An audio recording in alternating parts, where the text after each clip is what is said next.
Greetings, chess players. My name is Chris Torres, and this is Daily Chess Musings.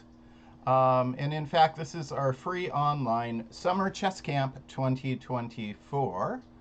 And I prepare, I do different live lessons. In the past camps, I've shown you some of my favorite games.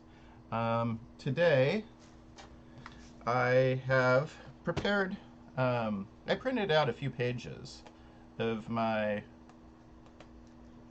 manuscript on the Danish Gambit that I never published. It's a fabulous opening.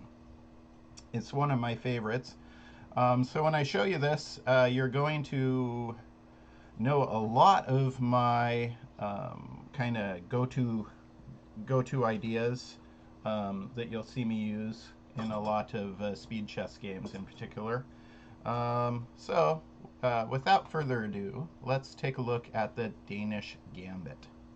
All right, so the Danish Gambit,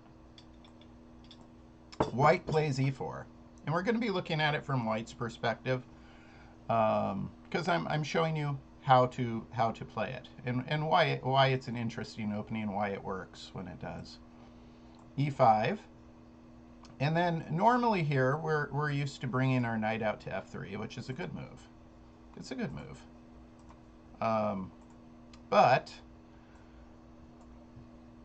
white plays the immediate d4 in the Danish Gambit on move 2. So we have this pawn tension right away.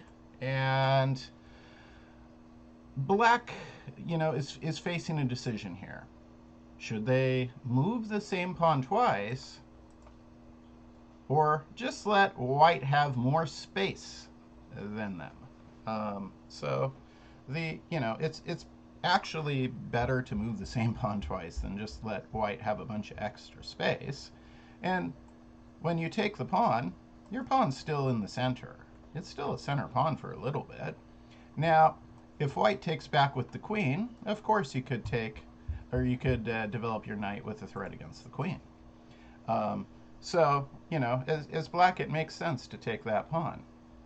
However, white's not done yet with this. It's not the Danish Gambit yet. Chess.com says it's the center game accepted. But this pawn is still in the center. And I like to use 3 Ds for gambit play. Most any gambit fits into this idea. Derail, develop, destroy. Derail, develop, destroy. And this pawn is still in the center, so we need to derail the pawn out of the center. Derail the pawn. Okay.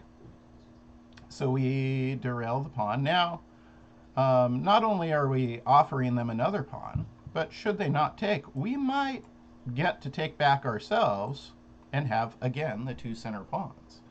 So we're going to start out where black goes ahead and takes everything we offer them. Black's pawn is no longer in the center. They are ahead by 2 points of material. If we wanted to, we could certainly just take back with our knight. Then we would have 1 piece developed and 1 pawn in the center. However, I like to play it a little bit more spicy. A little bit more spicy. I like to play bishop c4 here. Now, bishop c4 is threatening the belly button, which we know is a weak point in black's camp. Again, for those of you who are new to my instruction this year, the belly button is a weak point. If you look at the 3 squares that are attached to your opponent's king at the beginning of the game, d7, this square, is defended 1, 2, 3, 4 times. 4 defenders on that square. e7, I'm waiting for it to highlight. It's being a little slow. Come on.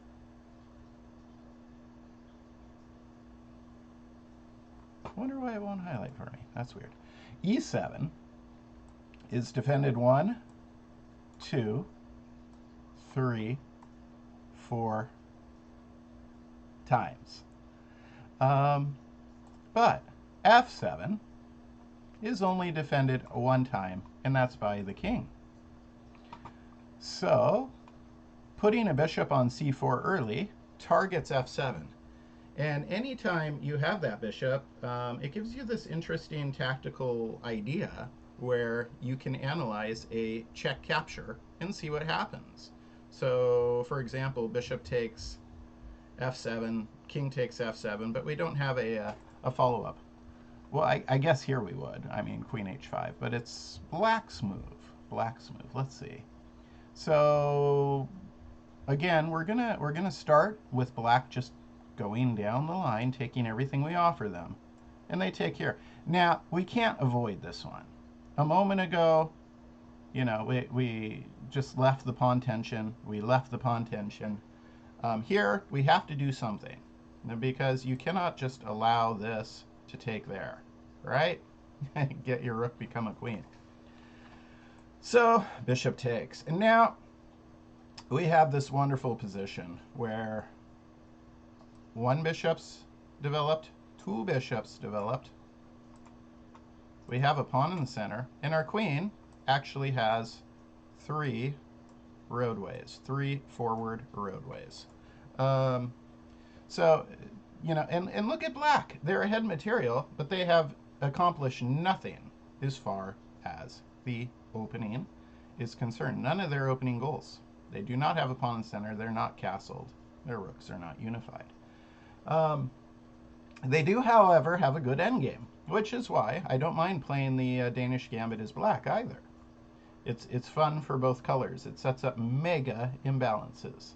What do I mean by they have a good endgame? This pawn on the queen side is just one pawn versus these 3, right? So should they get to an endgame, it looks promising. All right. So in our first game, and I've played this one so many times. The first game I have in my notes is from October 29th, 2000. But honestly, I've beaten so many people with this kind of idea. All right, so they bring the bishop out and say check. Black gets a piece developed with a check. It's a good move. And then what I'm going to recommend for you guys is to go ahead and bring a knight out, block the check, and then black brings another knight out. Now, this pawn right now is not actually defended because when we block the check, the knight on c3 is pinned. So our center pawn is not defended. And I have an old move that I like to play here. I first became aware of this move looking at a game, probably Lyndon Mikzuski maybe, and we'll look at that game later. But it's an old move. I like to play knight e2 here, the old move. And again, in our first example, black's going to take everything we offer them. Yum! There goes our center pawn. And then right here,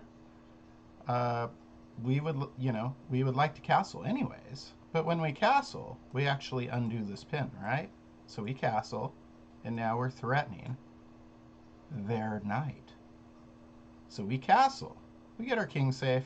Our rook can now come into play. But we're actually threatening to win a piece right off the bat, and they need to do something about that. So knight takes, because they are ahead material, might as well trade. And how do you guys think we should take back? Should we take back with our knight or with our bishop? What do you guys think? Go ahead and say it in chat. I'm watching.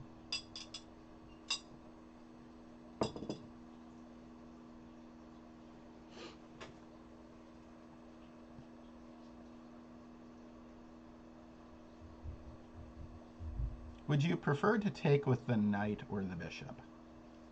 Yep. To keep the Jellification says take with the knight to keep the strong bishop pair. Leo says knight. Leo Smo. Rohan the Great says knight.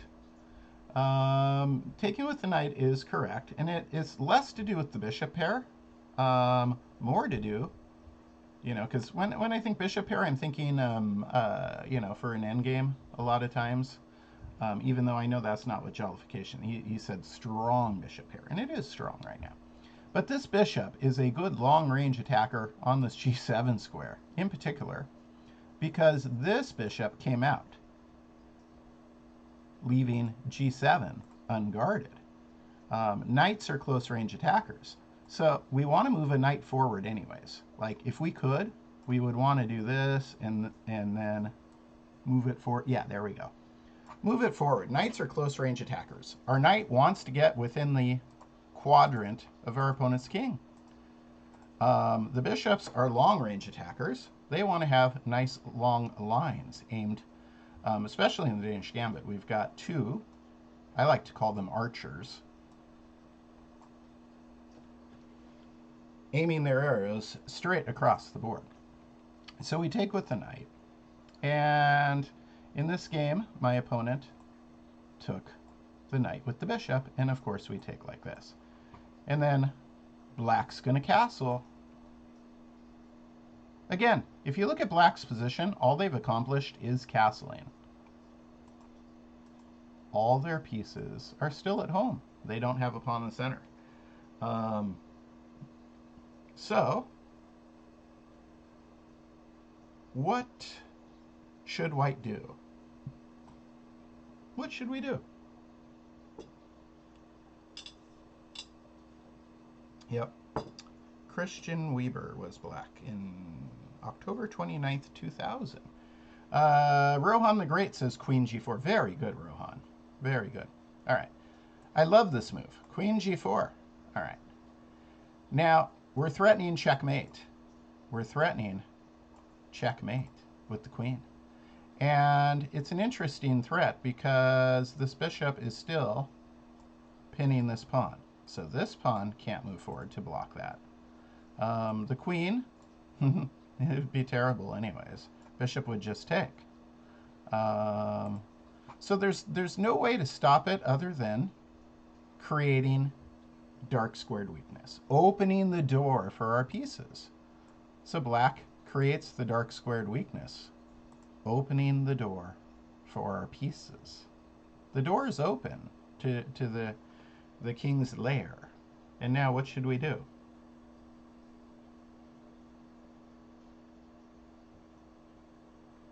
I'm sorry you're having technical difficulties there, Chess Suite. You can try getting out and back in. I see a lot of people, Rohan the Great, jollification. Queen d4 is correct.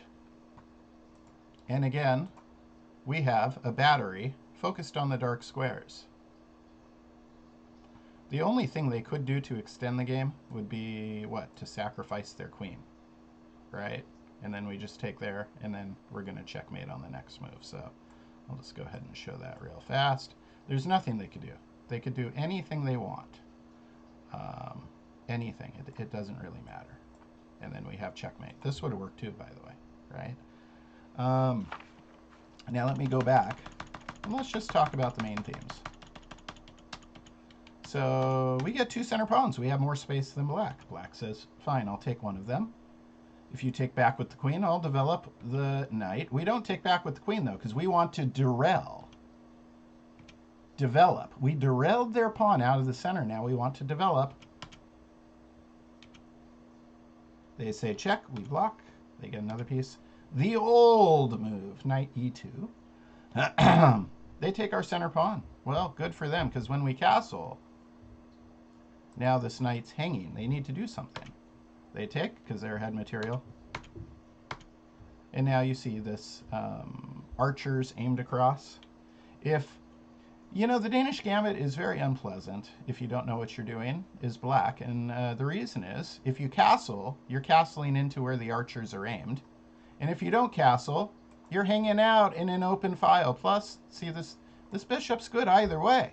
It's good either way. It's threatening f7. So if black castles, they're castling right where the archer's aimed. If they don't, well, we can have a rook say hello, or a queen say hello, or sack a bishop, or there's many ways to to hurt them if they just hang out in the middle. And then here comes the secret geometry that you guys caught on real fast. Queen g4, threatening g7, opens the door, forces the door to open, and then the queen scoots over. And we are overpowering on the dark squares. And that will lead to checkmate. All right, so I will show you another. Again, you know, it's my secret manuscript. First few pages anyways. I'm going to show you another one similar to this one. So let's see where it differs. So we got e4, e5, d4, ex d4. Durrell, their pawn's still in the center. dx c3, bishop c4. Threatening the belly button. cx b2, bishop takes b2, bishop b4, knight c3. Knight f6, knight e2. Knight takes e4. And then we castle, knight takes c3. So far the same, knight takes c3. And now they castle. This time they castle right here instead of taking, as we saw in the last one. And I was playing a student named Levi in Bakersfield. This game is from November 8th, 2007. So, what should we play here?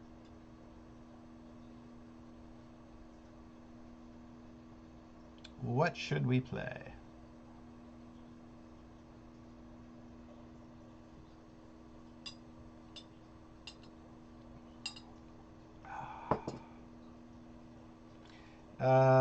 Chess, sweat. Good, I'm glad you can see now. Cool. So knight d5. This is wonderful. Because remember, knights are close range attackers. So this knight, it wants to get within the quadrant of your opponent's king. It wants to get over there. We are within checking distance now. This knight is threatening two different checks. It moves closer. Oops. It moves closer to checking distance while threatening the bishop. So it does it with initiative. We're threatening the bishop. Let's see. So Levi plays bishop e7. And now based on what I showed you in the first game, what do you think I play here?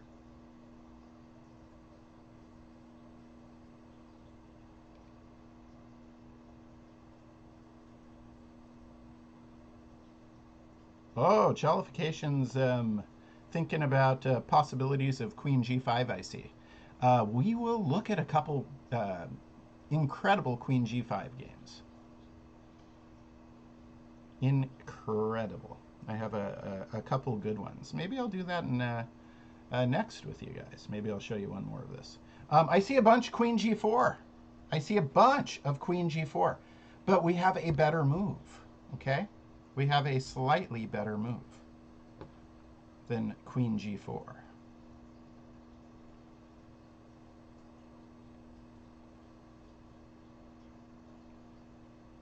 No. Still waiting to see who's gonna look at your checks, captures, and threats. Queen d4, no. Knight takes e7, and that is GD Borkovitz. Good job. All right, so knight takes e7, check, and queen takes e7. And now, when we look at this position, it looks awful similar to a different position. It looks very similar to, say, this position, doesn't it? Remember we saw this position in game one? Now look at this position in the second game I'm showing you. Do you see how similar it is? There's only two differences, right? Queen g4 now. And it's the same pattern. It's that same geometry where we come out here to force them to create weakness and then triangulate back to d4, right? So they have to play g6. And then we play queen d4, and it finishes the same way. It finishes the same way. It's really cool that we can use that theme multiple times.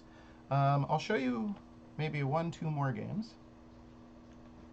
on this theme. And then we'll switch because Jollification brought up the Queen G5 ideas. And I have some fun things there. For sure. Really, really fun things. Let's see. Which one do I want to show you here, though?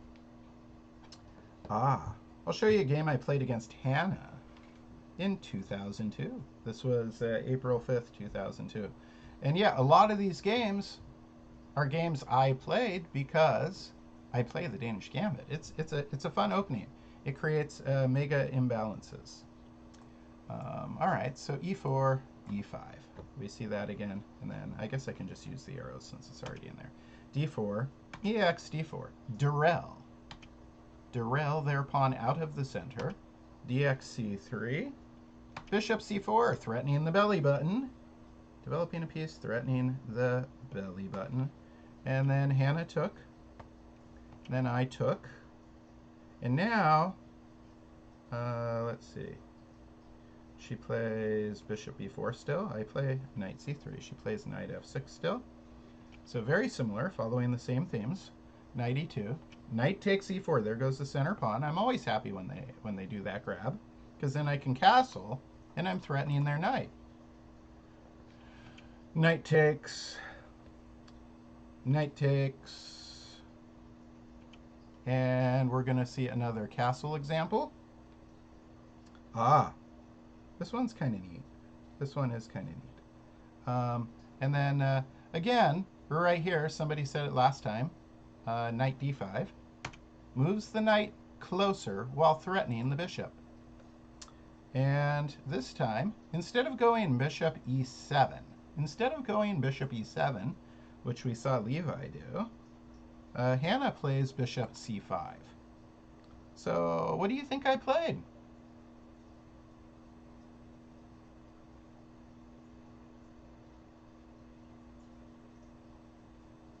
What do you think I played after black played bishop c5?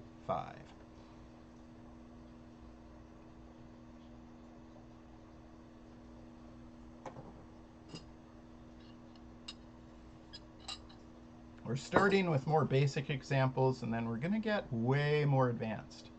Rook e1's an interesting move. But no, I played something else. Queen g4 again. There you go. The patterns, right? Now we already, we know that the queen likes to go to g4. We know that the knight likes to go to d5. All right, so we're threatening checkmate. Black plays g6. But we don't want to go here, do we? But g6 still creates dark squared weakness. Hint, it still creates dark squared weakness, right? It still opens the door. The queen stopped from going to d4. We don't want to do it now because bishop will take.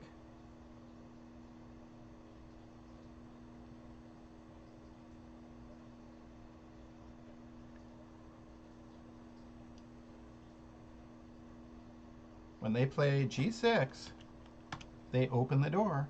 Dark squared weakness, right? And look at our beautiful bishop. It's... there it goes. Yeah, knight f6. Boom. Enter the knight. The knight has come into the quadrant with the opponent's king. I like to play this variant on chess.com. It's called Nightmare Chess, and you find it in the handicap section when you can handicap a game, spot material odds and this and that. And Nightmare Chess is where I just have knights and my opponents have like their queens and rooks and bishops and things. And I move my knights slowly and surely. I get 2, 3 knights into the quadrant of their king, and it gives my students nightmares for sure, I would say. All right, so that's a check.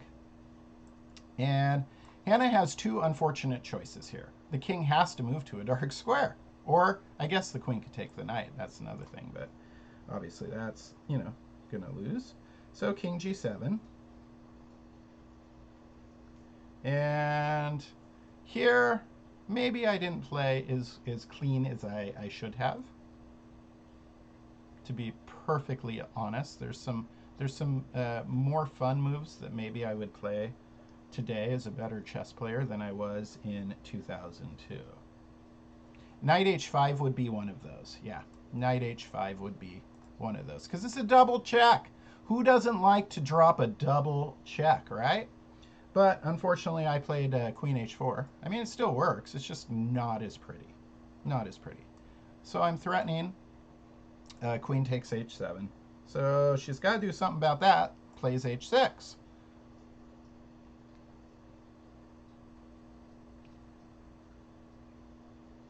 And now what do you think I play?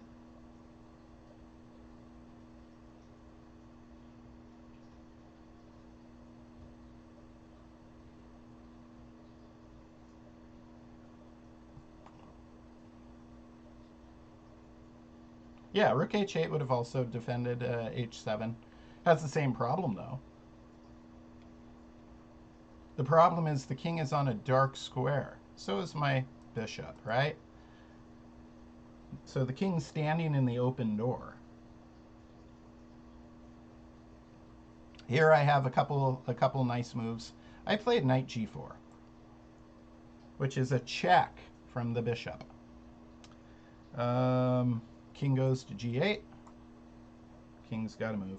And then queen h6.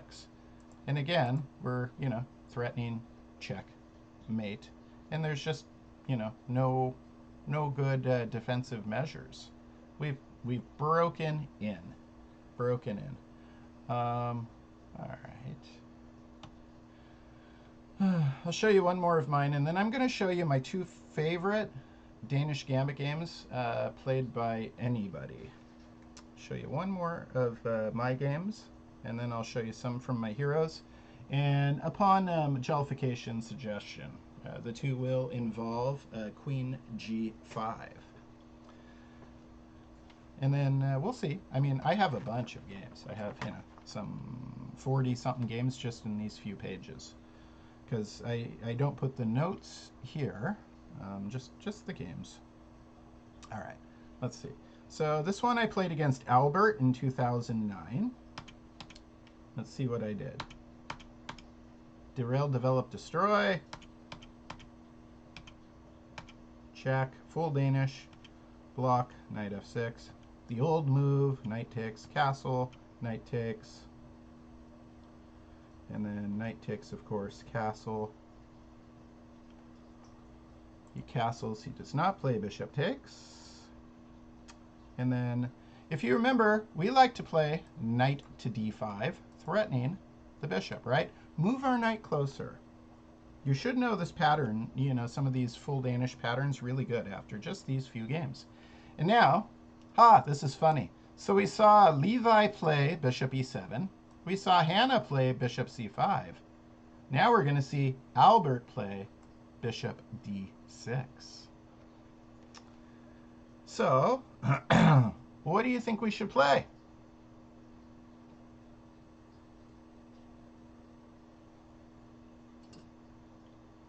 Yep, very good. I was going to sip my coffee. You guys are so fast. Queen g4, indeed. Queen g4. The door is open. And the door is open for what?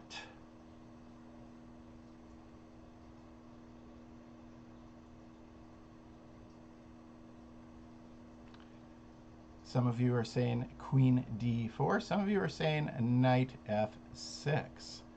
Queen d4 doesn't necessarily do it now because our knight is blocking our bishop's pin on f7, right? So here I like to use knight f6. Opens the door for the knight. It's going to open the door for one of the two pieces. Let's see. We were looking at the Albert game. That's right. Queen d4 would have worked too, by the way. Queen d4 would have 100% worked too. But I played knight f6 here. And black's got to move. Now, we saw Hannah scoot up in a similar position. But Albert goes king h8. And then, again, queen h4, threatening the checkmate. And this is hard to deal with. This is hard to deal with. H5, kind of the only move. And now,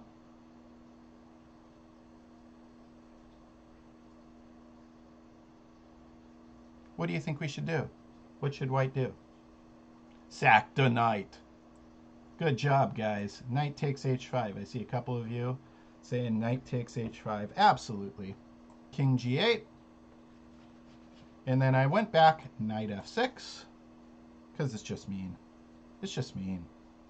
And then Albert, you know, he took and then resigned.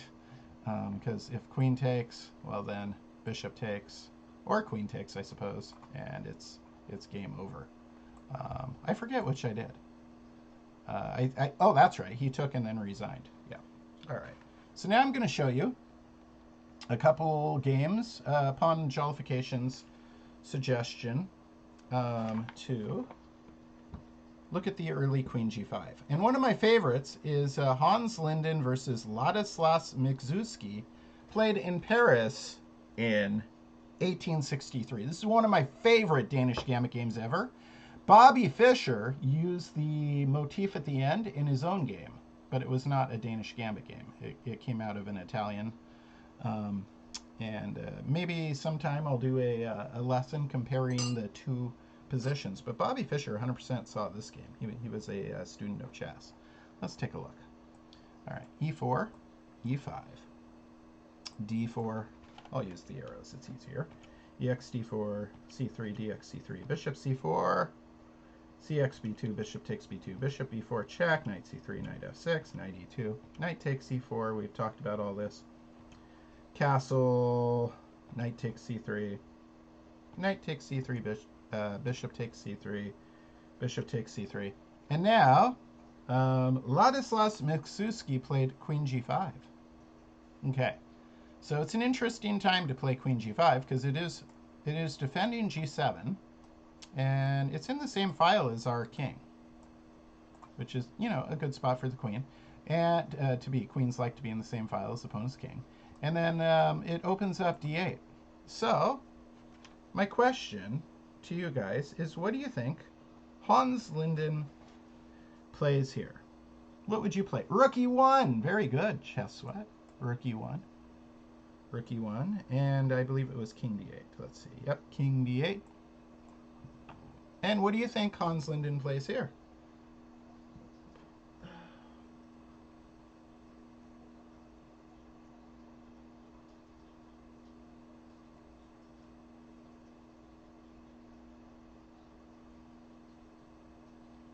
Bishop takes f7, queen e2. Nope, no. I'll give you a hint. I'll give you guys a good hint. Imagine if our bishop took this pawn, and then the rooks, say, moved. Our bishop could come back, and this would, in fact, be checkmate because of the bishop and the queen. If our dark bishop's here, and our rook's here, that's checkmate. But unfortunately, there is this queen that stops. It's guarding. It's guarding this square and this square. So we want to remove the guard. Hans Linden plays a beautiful game. Prettiest game from this tournament. How do you remove this guard? H4, F4. Yeah, and both of them work. Both of them work. But he does play F4. Which certainly is more style points. Now, if queen goes to c5, does not happen.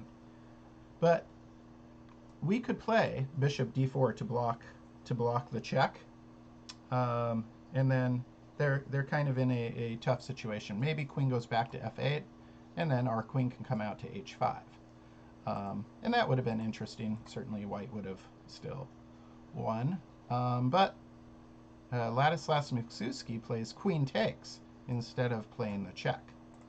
But I'm sure Hans Linden was prepared to play bishop d4 after the check. So queen takes f4. And now what should we play?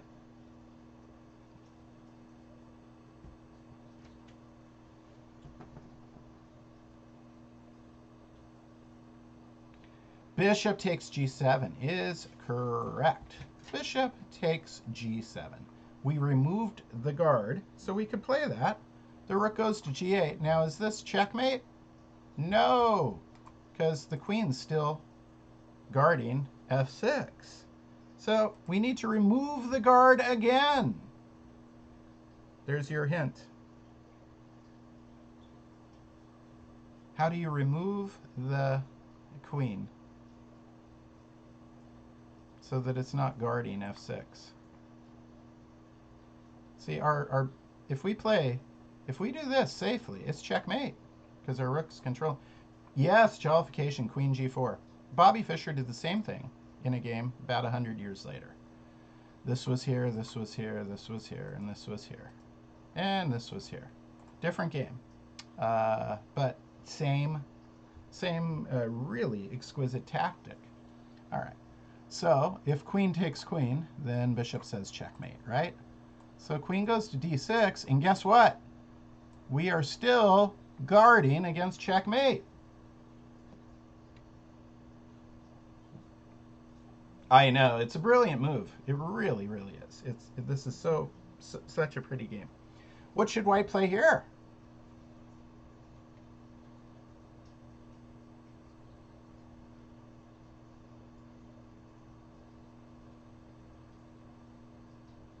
Bishop f6. Rohan, you are on fire, my friend. Jollification, very nice. Bishop f6. All right. So, I believe, yeah, there is Ladislas Miksuski resigns here. And the reason is he doesn't get to take the queen because he's in check. He can't move the king. So it means either taking like this, in which case we could take there, and that's checkmate, or blocking like this, in which case we still just take there, and it's checkmate because that queen would be pinned. It's just pretty. It's super pretty.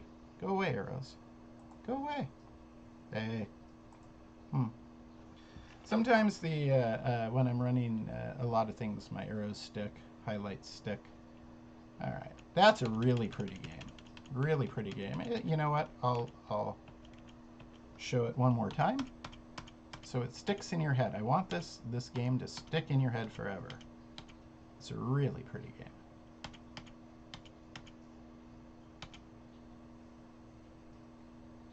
And then let's see. Was it bishop takes c3 here? Yeah.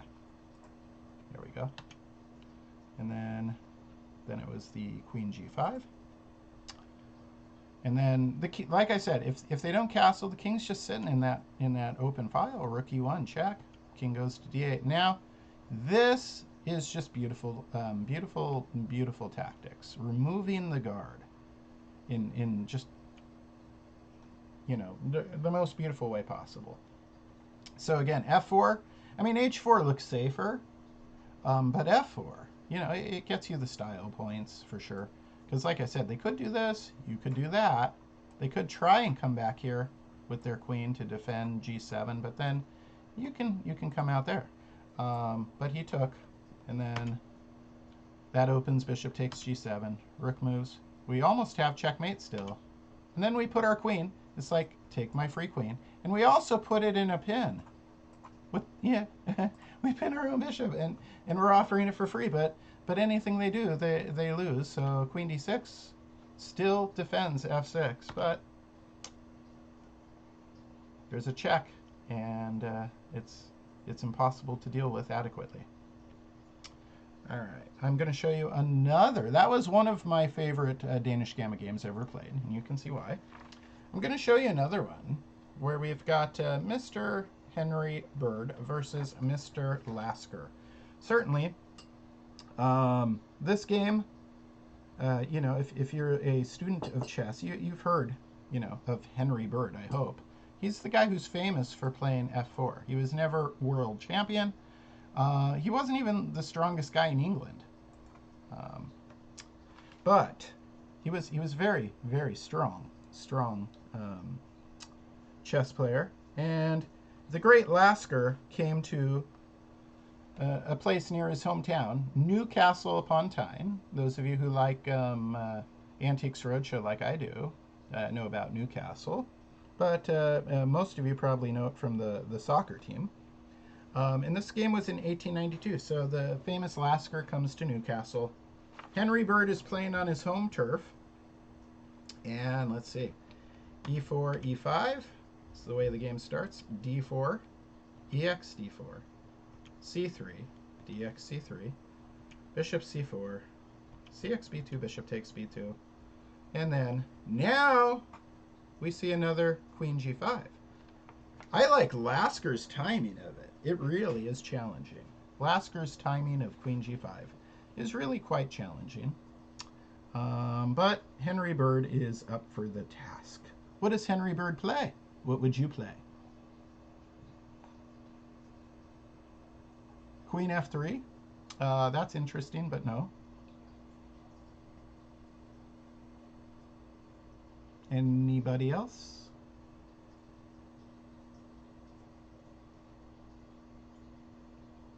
Knight f3. Wow. Yep. We are threatening the queen, but it's like, what's defending g2? Absolutely nothing. Queen takes g2. And what do we play now? Henry Bird plays an exquisite game.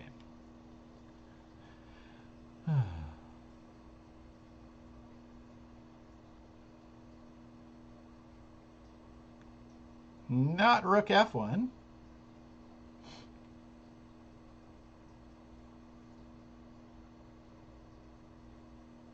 Rook g1. There you go.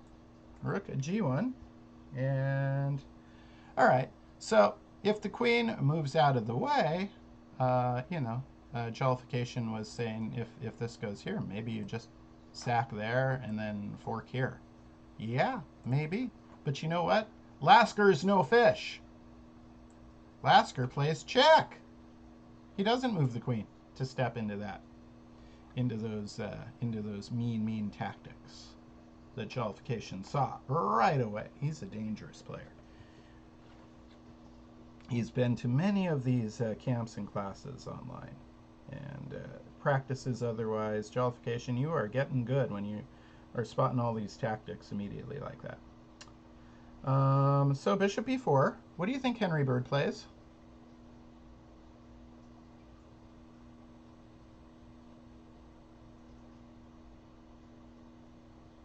Okay, knight c3 is certainly, a move worth looking at.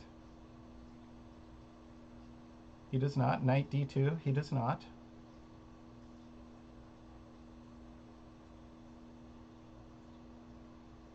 Bishop c3, he does not. Yep. Henry Bird, to the shock of his friends against the great Lasker, steps up, plays king e2. All right. So queen goes to h3.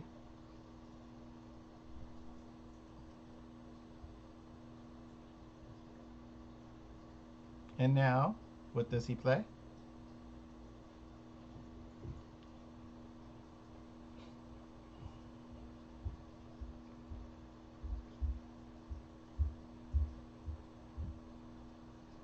Now sack the bishop. Very good Jollification. Boom. But of course, again, Lasker's not a fish. If he takes, there's this fork. And this is an interesting fork because we're used to seeing like a knight fork like this, right? And fork stuff like that. We aren't necessarily used to seeing, some of us at least, a knight, or is far less common to see kind of this vertical kind of S-shaped fork, right? It's pretty. It's a pretty fork.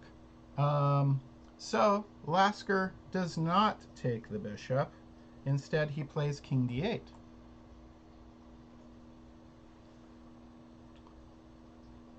And now what should we play?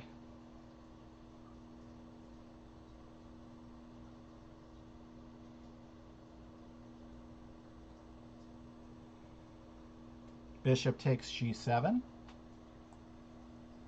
Kapowie Zowie. And then Lasker plays knight e7. The rook cannot escape. So he gets the knight out, gets some more coverage.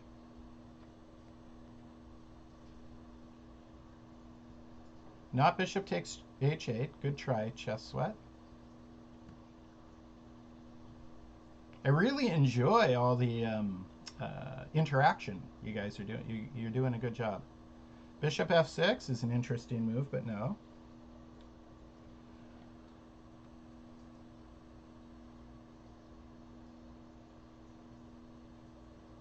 Henry Bird has better.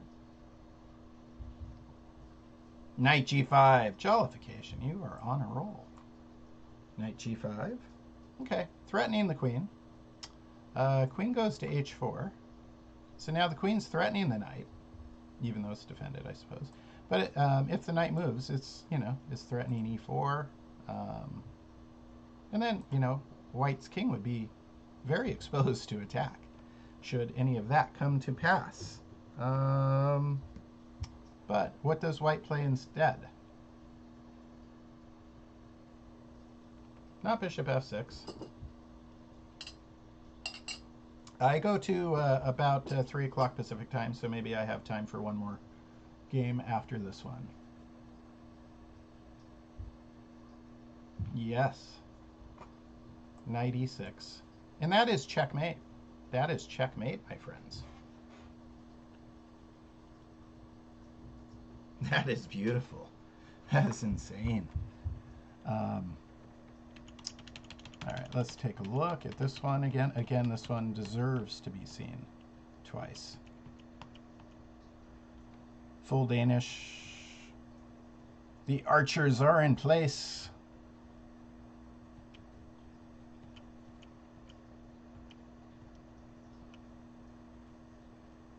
Oh, wait.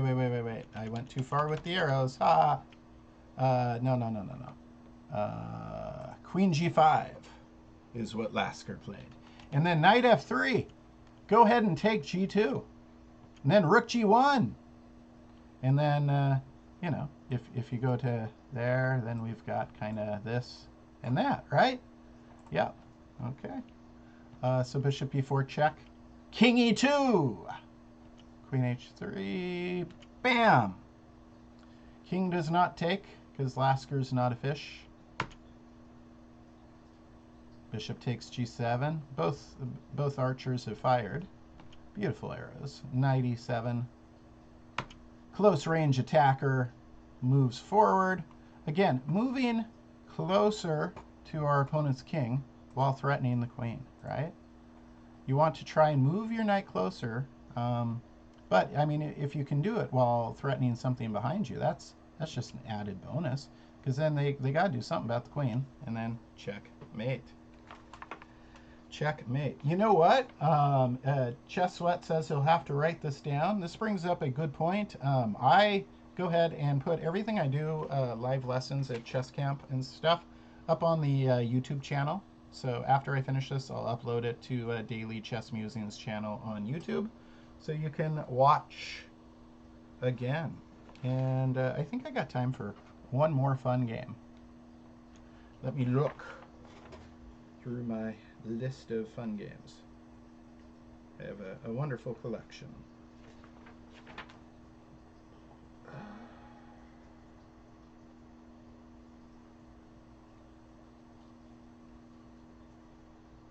Oh, the Jacques Mises game is so pretty.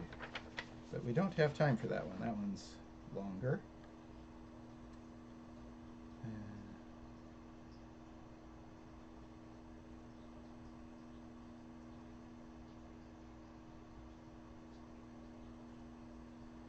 Cherisic versus Volner.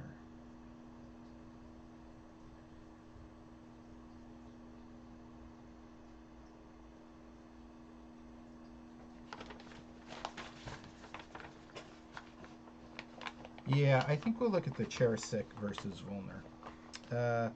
Played in 1893. Let's take a look. E4. You're very welcome, guys. I'm glad you're enjoying the lesson. And then D4, EX, d4, c3, dx c3, bishop c4. Black plays knight f6 in Cherysek versus Volner. And then white plays knight f3. Then we see bishop c5. And now Cherysek goes ahead and takes the pawn. White has 3 pieces developed. Black only has 2. White has a pawn in the center. Black has none. But black's ahead by one pawn. d6 defends the bishop, opens the line for the light bishop. Castle, castle.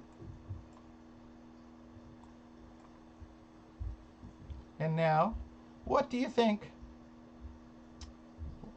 What do you think Mr. Cherysek plays here?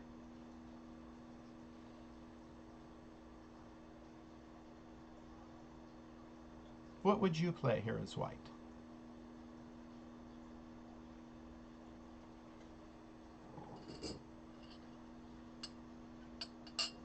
Yep, started with some simple ones, getting a little more complex. You know, bishop g5 you develop with a pin is certainly a good move, but it is not what he plays.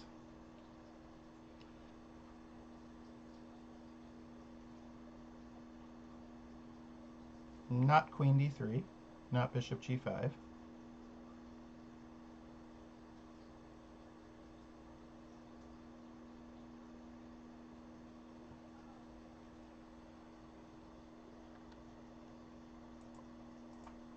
Okay, get rid of somebody spamming in there real fast. Knight h4, interesting. Knight g5! G.D. Borkovitz, got it. Knight g5 it is. All right, so the knight, the close range attacker, the knight enters the quadrant of the opponent's king. It's not good for the health of the king to leave a knight just hanging out, so Volner plays h6. Go away, Mr. Knight. But what does Cherysek play?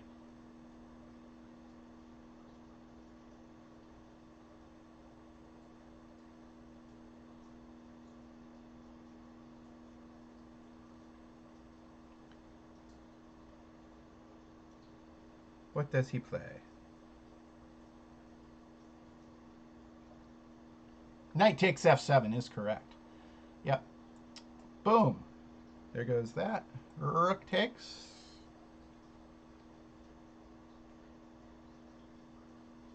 Remember, this rook is now pinned. What do we play here? Jollification says e5. e5 is correct. We do not take the rook right away. e5. We threaten the knight. And if pawn takes, see, then we get this queen takes, right? So that's pinned. That can't happen. So knight g4. Which means, I guess, f2 is threatened 3 times now.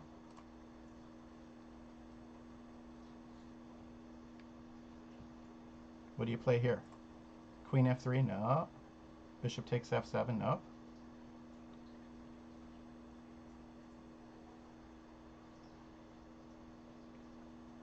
h3? Nope. e6. Correct. Releases the rook from the pin for the moment, but you would kind of be a fool to move that, because it's leaving the knight blocked, so a queen could take and get that g4. We've seen how strong that is in Danish Gambits. Let's see. So queen h4 is what Volner plays. Holy moly! Threatening checkmate and threatening f2 a bunch of times. Okay. So what do you play?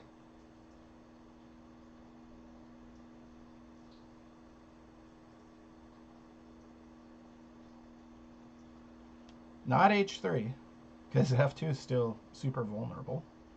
Ex f7 is a check. They cannot checkmate you if you're checking them. So king doesn't take, because, you know, black doesn't want to jump out into the attack. He uses that pawn as a shield, plays king f8. What should we do here? They're threatening checkmate, by the way. At least they don't have this rook on f2 anymore, right? That's gone. But they're still threatening. Checkmate here. Bishop f4 is correct. Develops, defends. Very important. But it's not defended itself, so it is vulnerable. Knight takes f2. That shows some of the vulnerability right there. What do you play here? Rook takes f2 is not the move.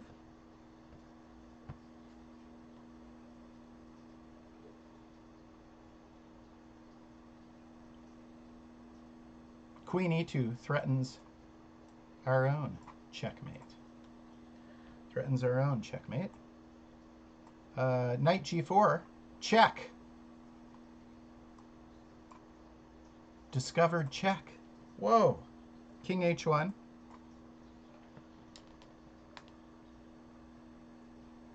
Black doesn't want to get checkmated, so he plays bishop d7. Guarding the checkmate. Boy, these guys are really having a good fight. I'm glad we had a little bit of extra time to go through this one. And now, there's this thing that attacking chess players like to do. We like to make sure we're using all of our pieces. That's my hint. Rook a to e1, very good, guys. Both of you caught that, even without my hint, maybe. All the pieces in the game, and now we have a battery with two attacking, threatening checkmate. Knight c6. They got 3 defenders. It's frustrating. What do we play?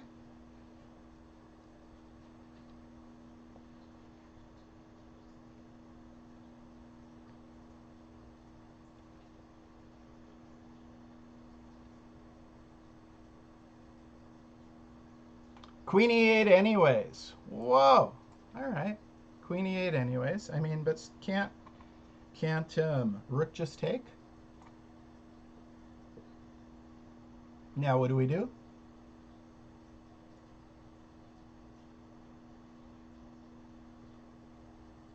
Yep, F. Pawn takes, turns into a queen. Check. Can't bishop just take? Now what do we do?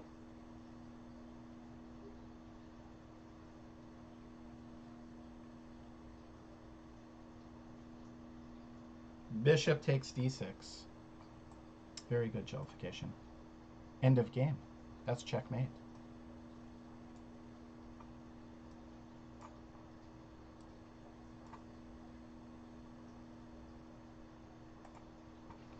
You asked for a queen sacrifice. I showed you one. I showed you a lot of good games. Let's take a quick re-look at this one, because it deserves one more go through. Real fast. Let's see. All right, so we have Danish Gambit. And then black doesn't take all the way down. And so here, knight f3. And this looks very much, you know, kind of like an Italian, right? I mean, the knight on f3, bishop c4, pawn on e4. We should all be pretty used to these kinds of structures.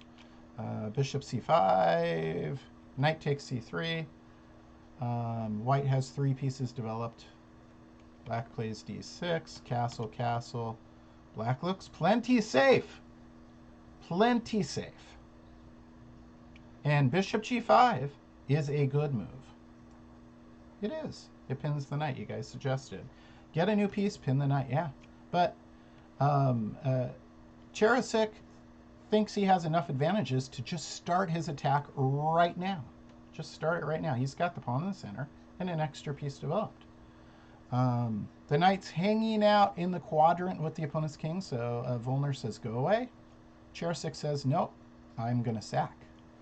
So it's interesting that he moved the knight here, and then just sacks it, right? I mean, that's some extra tempo, extra tempi.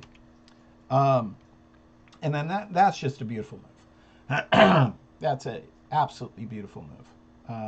I think Volner was probably expecting bishop takes or something else, But this is taking advantage of the fact that the rook moved up 1 rank, and so now this is pinned because you lose the queen. Knight g4. So he's going to fire back. He's threatening f2 3 times. Pawn moves forward. If rook moves, bad things happen. Queen comes out, threatens checkmate. But we get a check first. Volmer doesn't take, because then, you know, there's like... actually, he can't even take. Never mind. He can't even take. It's defended. My bad. Bishop f4 develops and defends. This is necessary. Necessary defense. Knight takes f2, but f2 is being super exposed. Queen e2, threatening checkmate. Now it's white threatening checkmate. Knight moves back, says check. King goes to h1. Bishop d7, guarding against checkmate. Rook a e1, doubling down the rook-queen battery. So now we could sack a queen and deliver checkmate with a rook. Not so fast, black says knight c6. And this is where, you know, doing all those tactical puzzles help. You guys asked for one with a queen. You asked for a couple queen g5. You were wondering about that, so I showed you that. You asked for one with a queen sacrifice. Boom, there it is. I like to make my fans happy. Queen e8 check, rook takes e8. Pawn promotes to a queen check, bishop takes, and then now double check, checkmate. Beautiful, beautiful stuff. That is how, that's a brief glimpse. It's enough information for you guys to be dangerous with the Danish Gambit. You could be dangerous now. And, you know, don't be a stranger. If you try to use the Danish Gambit, send me the game. Send me the game. Yeah, there were 2 queen sacks. Thanks. Yeah, there indeed were. I'd love to hear from my fans. dailychessmusings@gmail.com. Again, you can find out more about this online summer chess camp by going to dailychessmusings.com. Friend me. You could friend request me on chess.com. My handle is Coach Torres, COACHTORTOISE.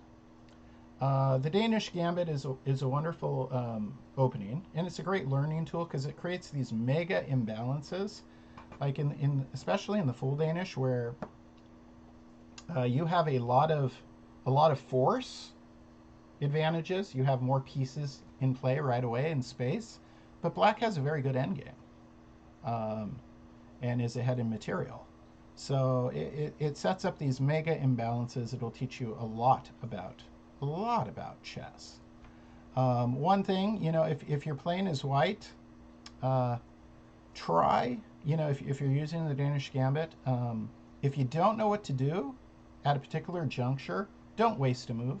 Keep thinking, because you don't want to waste a tempo when you've given up material to gain that time. You don't want to give it back by just playing a move because it's your turn. Take your time. Make sure you're happy with your move before you play it. And again, I am Chris Torres. I've been some of those games I showed you are, you know, 20-something years old. I've been teaching chess in Northern California for a quarter of a century. And you can find out more about me at dailychessmusings.com. This is the free online summer chess camp. This video will be exported to YouTube, and you guessed it, it's the Daily Chess Musings YouTube channel. So you can find all of this, and I look forward to seeing you guys tomorrow in the free online summer chess camp, day 2. Thank you for joining me today, and I will see you next time. Bye.